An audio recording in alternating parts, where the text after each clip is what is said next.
আজান কি করো বাবু? বাবা পড়তেছি। ওকে, আচ্ছা তুমি তো আমাদেরকে অনেক কিছু শেখাও।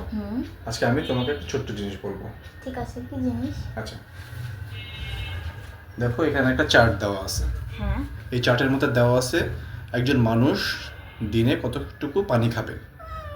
একজন মানুষ দিনে কতটুকু পানি খাবে সেটা নির্ভর করবে তার ওজনের উপর। দেখো এখানে ওজন দেওয়া আছে। 9 কেজি যে সে খাবে 1 গ্লাস, যে 18 কেজি ওজন সে খাবে 2 গ্লাস। তোমার কত ওজন? আমার ওজন হচ্ছে 30 কেজি। 30 কেজি। দেখো এখানে 27 কেজি দেওয়া আছে, তার মানে তোমার 3 গ্লাস প্রত্যেকদিন পানি খেতে হবে। আচ্ছা, একটা গ্লাসের একটা স্ট্যান্ডার্ড হিসাব আছে। স্ট্যান্ডার্ড হিসাব হচ্ছে, একটা গ্লাসের স্ট্যান্ডার্ড হিসাব হচ্ছে 8 আউন্স বা 240 মিলিলিটার ml। 240 মিলিলিটার মানে হচ্ছে আমরা যে কোকের যে ছোট একটা বোতল কোক পাওয়া যায়, আমরা যেটা খাই সেটা ছোট বোতল অনুযায়ী একটা গ্লাস আমরা ধরে নিব। ঠিক আছে, দেখো এখানে দেওয়া আছে 126 কেজি, 116 কেজি। তোমার ওজন যদি হয়ে থাকে 30 কেজি, তার মানে তোমাকে ডেলি 4 গ্লাস পানি খেতে হবে, যেটা তুমি করো না। তো আমাদের সবার কিন্তু এই হিসাব অনুযায়ী পানিটা খাওয়া উচিত। কি বলো?